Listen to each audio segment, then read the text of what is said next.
Bismillahirrahmanirrahim. Assalamualaikum warahmatullahi wabarakatuh. Bertemu lagi bersama saya Jenong Legok. Oke teman-teman, jadi hari ini saya masih berada di kampung halaman saya, Kampung Puspasari, Desa Jatisari, Kecamatan Cisompet, Kabupaten Garut, Jawa Barat, Indonesia. Hidup. Oke, dan di sini juga banyak keluarga saya yang bertanya, teh bagaimana katanya teteh terkena dampak gak, khususnya yang dari Bogor ya. Iya, mertua saya alhamdulillah, abah saya tidak terkena apa-apa. Alhamdulillah semua keluarga saya di sini tidak terkena dampak ya. Sehat ya, alhamdulillah. Tapi untuk di daerah Cisompet ya, Cisompet kotanya, saya makan di kampung. Saya mau masuk lagi ke pelosok lagi, saya ke arah Cikondang. Kalau saya dari Cisompet itu saya naik lagi ke arah Cikondang. Tapi kalau untuk daerah Cisompetnya katanya teh kena dampak, banyak yang terkena dampak, banyak yang kentengnya pada copot ya, pada terbang begitu. Dan juga untuk di rumah sakit Pamengpeuk juga katanya terkena dampak juga. Dan buat yang terkena dampak semoga kalian cepat dipulihkan lagi ya, baik dari pikiran maupun segala macamnya aja ya, dikarenakan ini gempa itu kemarin juga nyangkutnya itu ke perasaan ya. Saya turut berduka buat kalian yang terkena dampak, semoga semuanya cepat kembali lagi ya. Dan juga katanya kemarin ada yang nelpon, katanya Mang Sandi dari itu dari Tasik, katanya teteh di sini mah berat, katanya teh kena dampak banget kalau di Tasik ya. Saya atas nama Jenong Legok turut berduka buat kalian yang terkena dampak gempa Garut 6,5 MP ya. Semoga Allah Subhanahu wa taala semoga Allah Subhanahu wa taala menstabilkan lagi semuanya ya. Dan buat kalian yang terkena dampaknya semoga disehatkan segala rupanya ya. Amin ya Allah ya rabbal alamin.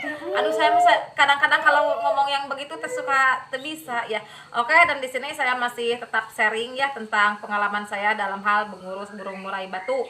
Dan juga Kang Isun Sunaria katanya bertanya kena dampak gak? Alhamdulillah Kang Isun, saya mah tidak terkena dampak ya di sini. Khusus untuk daerah Jatisari sepertinya khususnya untuk saya ya. Saya alhamdulillah tidak terkena dampak. Dan di sini juga ada yang bertanya, katanya Pak Kamto Putrem Bunda ya, anjir aing saumur hirup di alam dunia kakarek aing salela ngonten aing nyebut Bunda ya. Ada apa? Pengen tanya Bu, muraiku itu ngembangin bulunya kalau dikasih makan. Oh, ngembangin bulu. Muyudut mungkin ya, bagus dong di cuaca yang hujan seperti ini ada yang ngembangin bulu.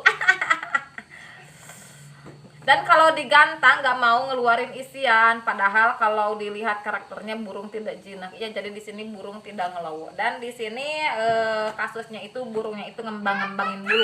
Ngembangin bulu itu masuknya ke dua faktor. Yang pertama faktor gering, dia itu sakit, dan yang kedua burungnya itu over birahi. Dan di sini makanya Bapak berani membawa kegantangan, berarti burungnya itu over birahi ya. Bagaimana cara untuk menurunkan birahinya? Di sini kadang kalau di manusia ya, hormon itu tidak stabil, kadang hormon apa naik, hormon apa turun ya. Di sini di manusia juga ya. Itu kenaikan hormon itu sudah biasa terjadi. Apa faktor penyebab kenaikan hormon itu? Biasanya makanan atau extra fooding. Di sini mungkin emosinya naik, tapi di sini kasusnya birahinya naik tapi emosinya belum ada, dikarenakan pas digantangan dia itu tidak bongkar isian, tidak memuntahkan materi ya. Jadi kita bahas saja dari pagi-pagi ya. Saya tidak menyebutkan Bapak tidak mengerti karakter burung Bapak, dikarenakan mungkin Bapak sudah lama ya mengotak-ngatik si burung Bapak ya, burung murai ya, seperti itu. Dan di sini kita awali saja perawatan dari pagi ya. Biasanya kita itu mengembunkan. Apa sih maknanya? Apa sih arti pengembunannya? Makanya saya selalu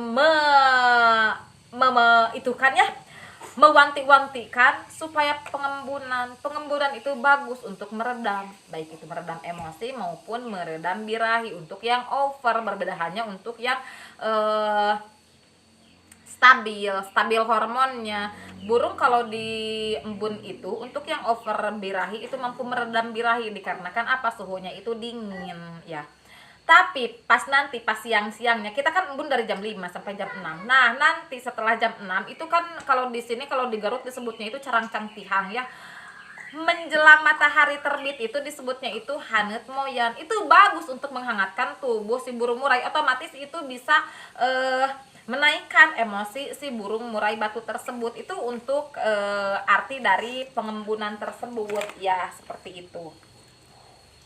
Dan untuk pakan biasanya untuk burung murai yang over birahi biasanya saya itu memangkasnya ya, dari over birahi itu memangkasnya dari biasanya harian, misalkan ini kalau burung lomba biasanya tidak lebih dari 7 ya.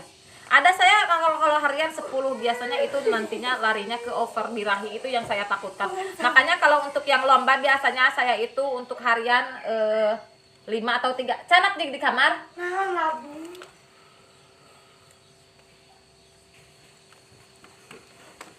Jadi biasanya saya setelah diembunkan saya itu turunkan ekstra puding. Kalau jangkrik biasanya 7 ya, kita turunkan aja jadi 5. Atau kalau ingin cepat ya, kita turunkan aja jadi 3 ya, seperti itu. Biasanya kalau untuk harian lomba ya, untuk di rumah gacor rumahan untuk burung gantangan biasanya itu kalau untuk burung yang udah tua, udah yang mapan umur, biasanya kita itu mainnya di 3 dan 5.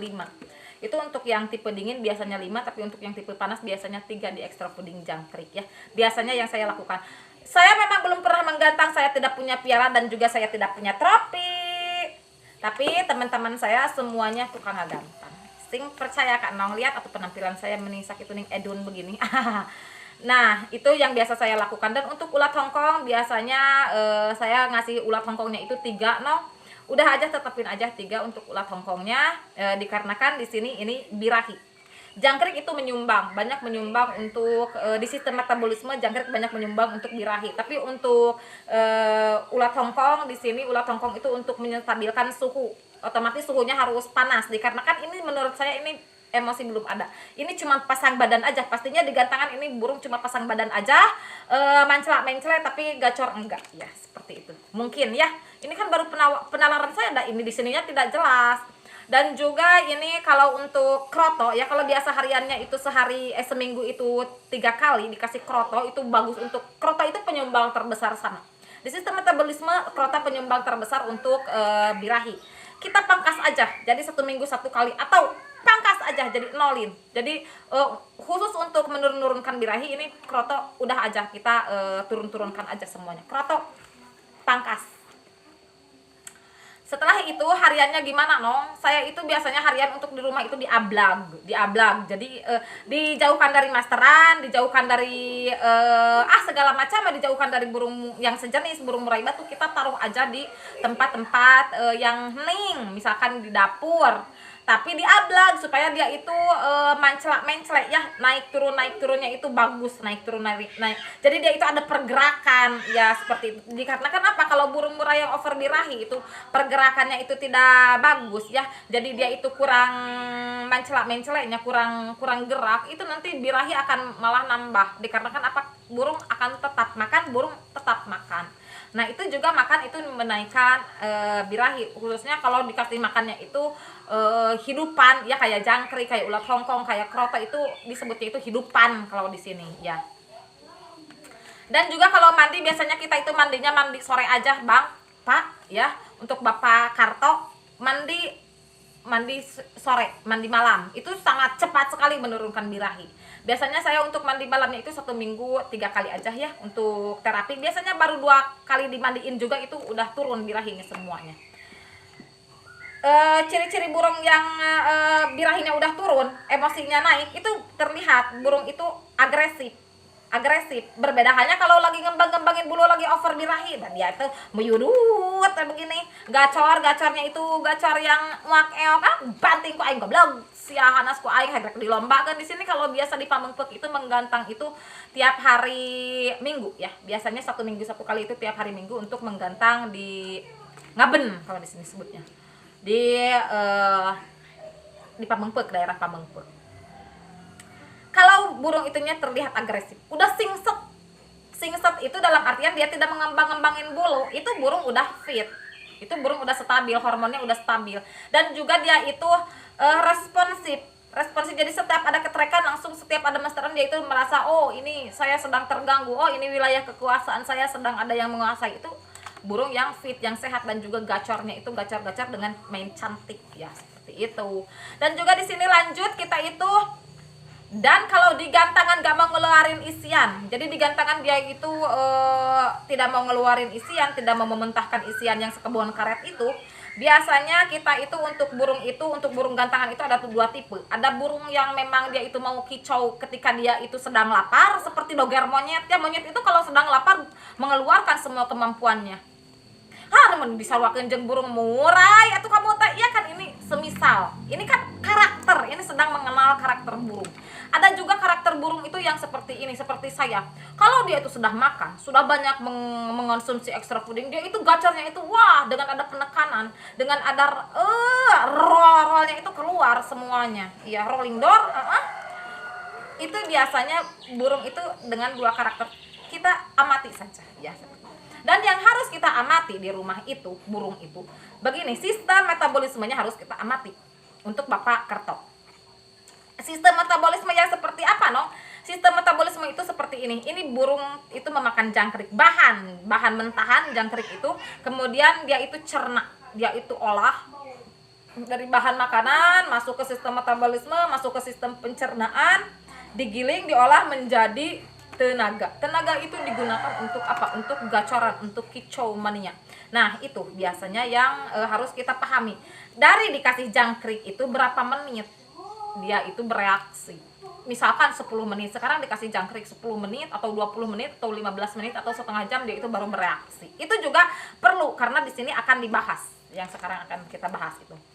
Di sini burungnya itu kelebihan emosi, tapi birahinya gak ada. Jadi dia itu digantangan cuma mencelak pasang badan. Ya, seperti itu. Kalau kita amati burung yang over birahi itu, kalau kita amati di rumah nih, harus atau kita atau kalau mau ke gantangan itu pakai tiket. Burung yang over birahi itu biasanya nya itu mencret. Ya, nya itu cair ya, seperti itu. Dan dia itu pergerakan itu dari tangkringan ke satu ke tangkringan ya. Kita kan pasang 2 tangkringan tuh. Naik turunnya itu lambat. Iya, pergerakannya itu mencelak bujurnya itu buntutnya di beginiin. Naik turun lambat. Tapi untuk gacor nggak ada. Itu burung yang over birahi. Berbeda halnya dengan burung yang ada emosinya. Naik turunnya itu singset, agresif. Agresifnya itu ini kurang agresif, jadi itu ini slow mo, cat. Nah, kalau yang suka memperhatikan burung pada saya mah, biarpun saya terpacu ke film Korea ya, tetap saya sama burung mah diperhatikan ya. Jadi kalau mau dibawa ke gantangan, misalkan kita jangan main dia H-3, dikarenakan ini burung yang udah kelebihan birahi ya. Kita mainnya aja di besoknya mau lomba aja lah, besoknya mau lomba. Jadi sekarang, nah misalkan sekarang hari Sabtu nih, kita mau ngegantang ke Pemengpek hari Minggu, hari Sabtu kita main naikin extra fooding, kita main lihat aja supaya dia itu gacornya itu titik penekanan, titik gacor yang enak kan kita sudah tahu, oh ini titik gacoran yang enaknya di sini. Nah itu kita bermainnya di situ. Terus kita juga pas mau berangkat lomba biasanya saya itu memandikan dia. Di sini kalau dari saya dari Cisompet ke Pemengpek itu waktu kalau menaiki sepeda motor ya, kalau naik sepeda motor itu 1 jam. Jadi kita dari sini udah memandikan burung, mandikan dulu burungnya di sini supaya itu birahinya itu turun ya. Pagi-pagi kita mandikan, terus kita bawa ke daerah Pemengpek, kita mau ngaben, kita mau ngegantang. Nah di situ juga kita lihat ini sistem metabolisme di sini dari jangkrik ke gacoran. Ini di sini dipakainya. Jadi kalau di sana masih ngembang-ngembangin bulu, dia itu masih belum gacor, pas dibuka itu dia itu masih belum ada penekanan, masih belum cantik, kita suntik. Kalau bahasa di sini itu disuntik. Disuntik pakai naon, pakai jarum lain. Ini mah disuntik pakai ulat hongkong. Di sini emosi yang mau dinaikkan dikarenakan birahinya enggak ada. Ulat hongkong itu sifatnya panas, jadi dia itu mampu menaikkan emosi. Kita juga kalau udah kepanasan berkeringat, mau balik anjir bos ilus begitu. Jadi kita suntik pakai pakai ulat hongkong. Kapan dong penyuntikannya? Itu yang harus kita tahu dari sistem, dari bahan makanan dicerna sistem metabolisme sampai menjadi power, sampai menjadi energi, sampai menjadi gacaran itu berapa menit. Itu yang harus kita tahu. Makanya kita harus amati di rumah. Nah, itu juga jadi poin penting. Saya tidak tahu dikarenakan saya mah bukan pecinta burung bapak. Iya. Dan juga kalau kita mau udah ditambahin UH-nya. Kalau kita mau tahu dia itu udah bagus, emosinya udah naik atau belum, kita pancing dengan burung yang sejenis. Kalau kita tidak mampu mendekatkan burung kita pancing aja lah yang gampangnya itu pakai MP3, buka kerodong, pancing dengan emosi burung murai batu gacor dordar gelap di rumah dan di lapangan. Nah, itu pemancing emosi. Kalau dia langsung nyaut, wah, dar. Nah, itu berarti burung udah masuk. Itu si ulat hongkong udah dicerna oleh sistem metabolismenya, udah bagus itu kalau biasanya untuk kita menaikkan emosinya ya. Oke, segitu dulu lah konten dari Jedong Logok untuk saat ini. Mohon maaf bila ada kesalahan, mohon maaf juga bila ada kekurangan. Kalau menurut saya, kalau saya pribadi bisa memilih, saya lebih memilih burung yang seperti bapak, burung yang over birahi, karena itu mainnya cantik. Tinggal kita bermainnya juga tidak dari H-3, tapi kita bermainnya di besoknya mau lomba aja ya Pak. Dan juga untuk menaikkan emosi kita suntik aja dengan ulat hongkong 2 atau 3 biji ya, itu juga mampu menaikkan emosinya. Wabillahi taufiq wal hidayah. Wassalamualaikum warahmatullahi wabarakatuh.